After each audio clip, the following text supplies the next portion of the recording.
कि आरजेडी के नेता का नाम तय हो, लेकिन आरजेडी ने भी मौका छोड़ा नहीं। आरजेडी ने कांग्रेस की कनपट्टी पर कट्टा रखकर सीएम पद चोरी कर लिया। घोषणा करवा के रहे, फिर जबरदस्ती कांग्रेस से सीएम उम्मीदवार को समर्थन की घोषणा कराई गई, कट्टा रख करके। साथियों, आरजेडी कांग्रेस में झगड़ा भयंकर बढ़ गया है। ना घोषणा पत्र में कांग्रेस की सुनी गई, न प्रचार में उनकी पूछ हो रही है। चुनाव से पहले ही इतनी घृणा बढ़ गई है कि चुनाव के बाद ये एक दूसरे का सिर फोड़ने लगेंगे। इसलिए हमेशा याद रखिए, ऐसे लोग बिहार का भला कभी नहीं कर सकते। साथियों, एक तरफ एनडीए का सुशासन है और दूसरी तरफ जंगल राज का कुशासन है। जंगल राज वो अंधेरा था जिसने बिहार को धीरे धीरे खोखला कर दिया। आरजेडी के जंगल राज की पहचान जिन चीजों से होती है वो है कट्टा, क्रूरता, कटुता, कुसंस्कार, कुशासन और करप्शन। मैं सोशल मीडिया पर एक बिटिया का वीडियो देख रहा था।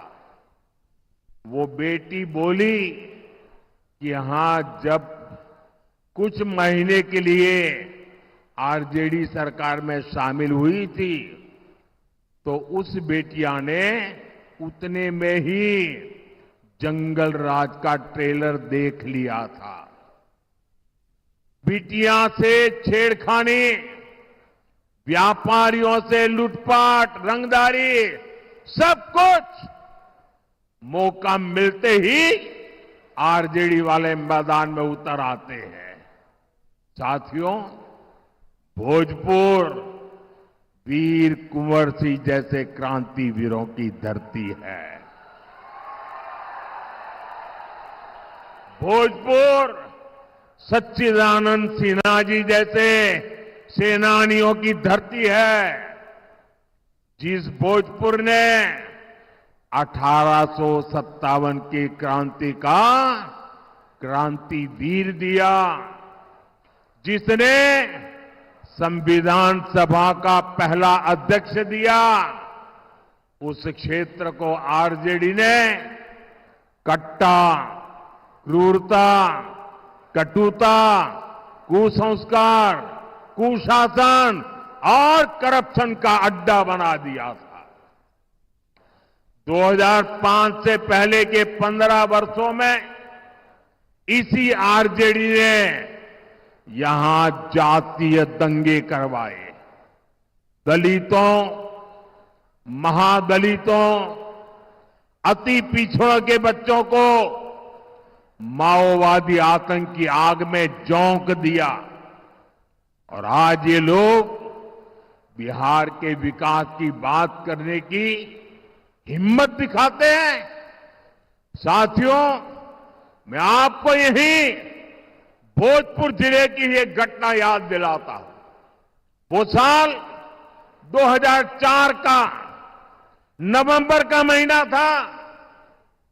यहां के तरारी ब्लॉक की एक डिस्पेंसरी में एक डॉक्टर साहब बच्चों को पोलियो की ड्रॉप पिलाने में व्यस्त थे।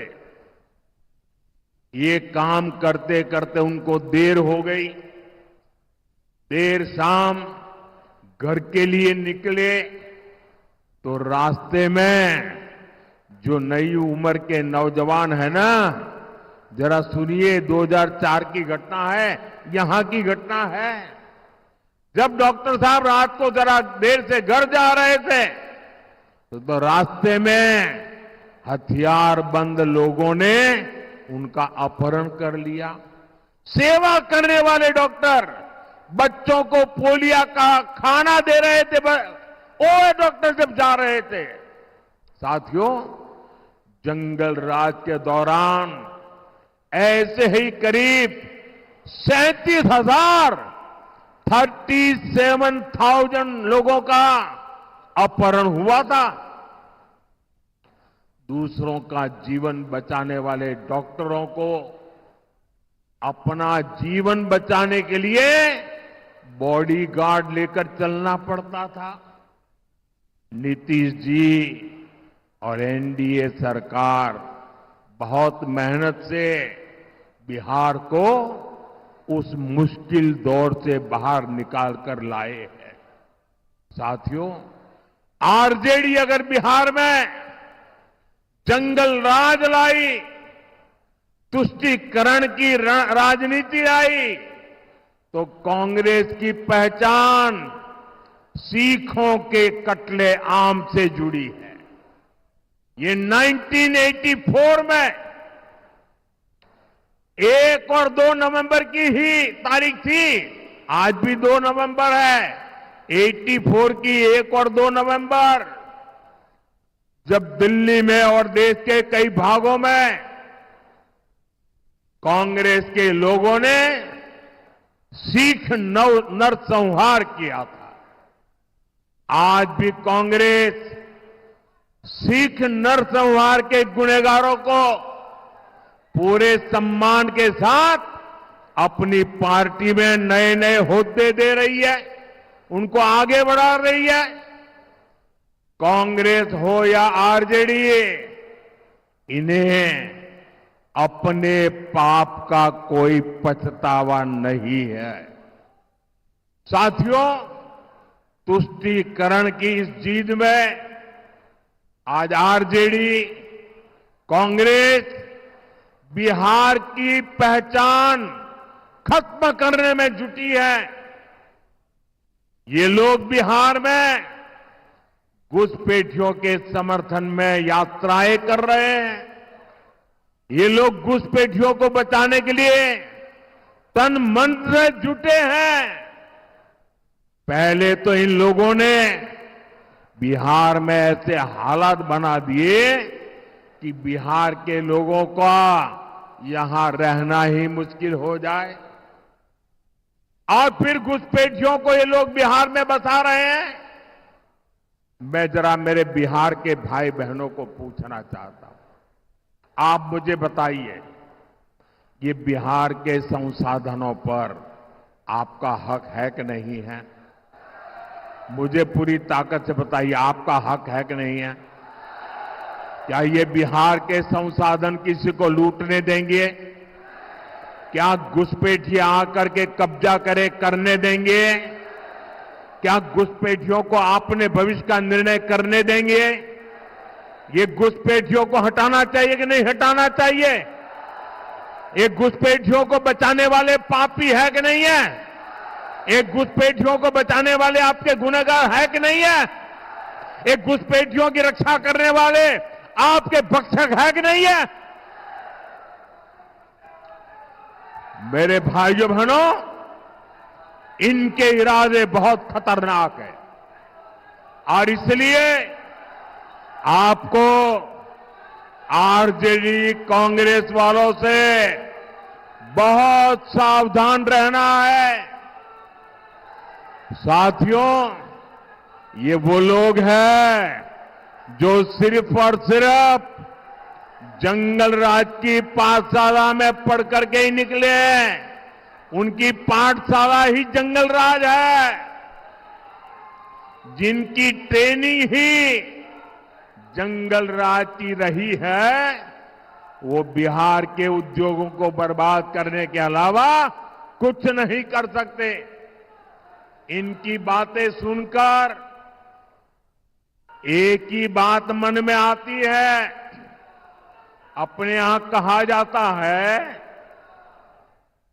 ये खेतवा उजड़लस उहे अब बोआई के बात करत बा।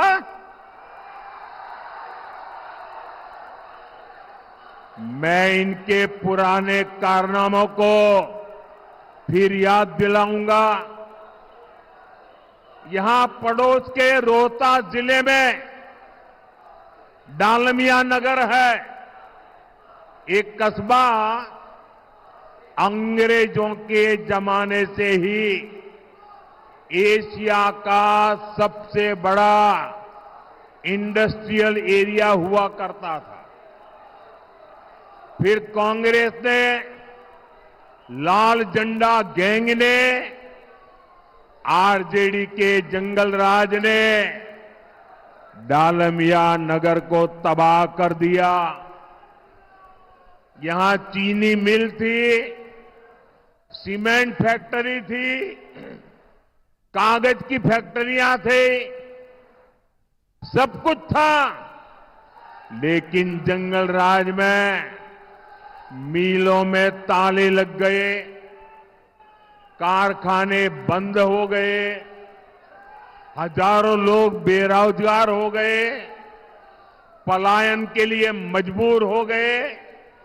साथियों, आप मुझे बताइए, जिनका रिकॉर्ड फैक्ट्रियों में ताले लगाने का हो, वो क्या नए उद्योग लगा सकते हैं क्या?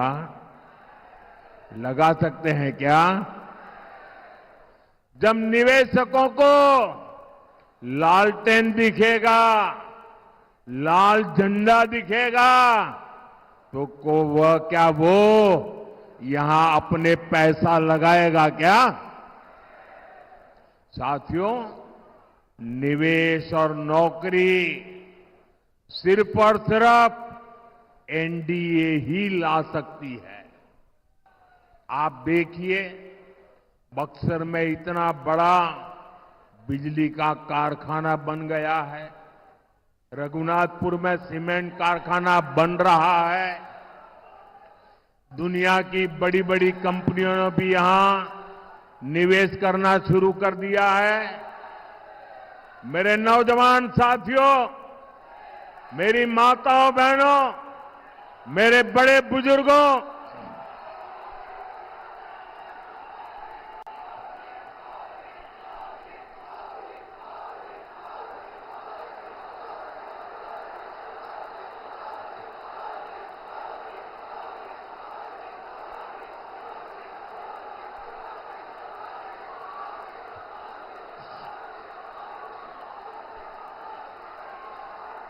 भाइयों बहनों, बिहार के मेरे मालिकों, मैं आपको भरोसा दिलाता हूं, आने वाले 5 सालों में यहां उद्योगों का तेज गति से विस्तार होगा। साथियों, एनडीए सरकार विकास और विरासत दोनों को महत्व देते हुए आगे बढ़ रही है। हमने भारत रत्न कर्पूरी ठाकुर जी की जन्मस्थली को विकसित किया। अब हमारी सरकार बाबू वीर कंवर सिंह जी की जन्मस्थली का कायाकल्प करने जा रही है। उनके जीवन से युवा पीढ़ी प्रेरणा ले सके, इस दिशा में हम आगे बढ़ रहे हैं। साथियों, जिन व्यक्तित्वों ने अपना जीवन राष्ट्र की सेवा में लगा दिया, कांग्रेस आरजेडी कभी उन्हें सम्मान नहीं दे सकती।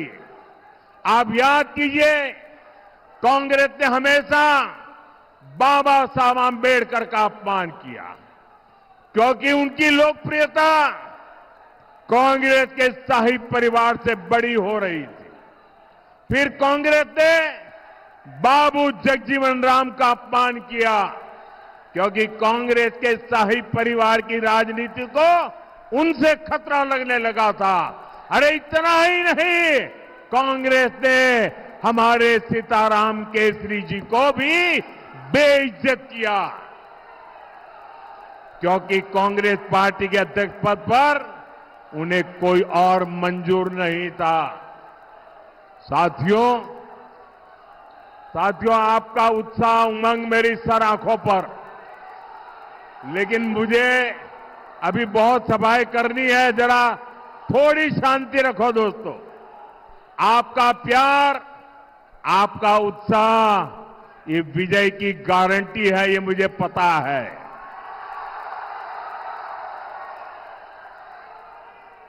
साथियों, आरजेडी कांग्रेस वाले हमारी आस्था का, हमारी धरोहर का अपमान करने में एक्सपर्ट है। आप याद करिए, आरजेडी के लोगों ने प्रयागराज महाकुंभ को फालतू कहा था।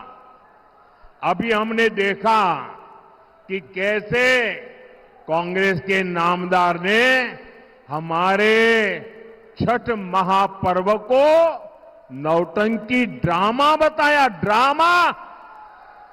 हमारी आस्था को अपमानित करने वालों को बिहार कभी माफ नहीं करेगा। आप मुझे बताइए, छठ महापर्व का अपमान आपको मंजूर है क्या? छठ महापर्व का अपमान करने वालों को सजा देंगे क्या? कठोर से कठोर सजा देंगे क्या? ऐसी सजा दीजिए कि हिंदुस्तान में फिर कभी कोई छठ महापर्व का अपमान न कर पाए। भाइयों, साथियों, बिहार की रफ्तार अब हमें रुकने नहीं देनी है। इस बार भोजपुर की हर सीट, हर बूथ पर एनडीए के इन सभी उम्मीदवारों को विजयी बनाना है। इस बार छठ पूजा के लिए बड़ी संख्या में हमारे भाई बहन अपने घर आए हैं। उनसे मेरा आग्रह है कि अगर आपका मतदान सूची में नाम है तो आप मतदान करने के बाद ही वापस लौटे। और याद रखिएगा, पहले मतदान फिर जलपान। पहले मतदान, पहले मतदान। मेरा सभी उम्मीदवार जो है चुनाव में, उनसे आग्रह है, आगे आइए जरा।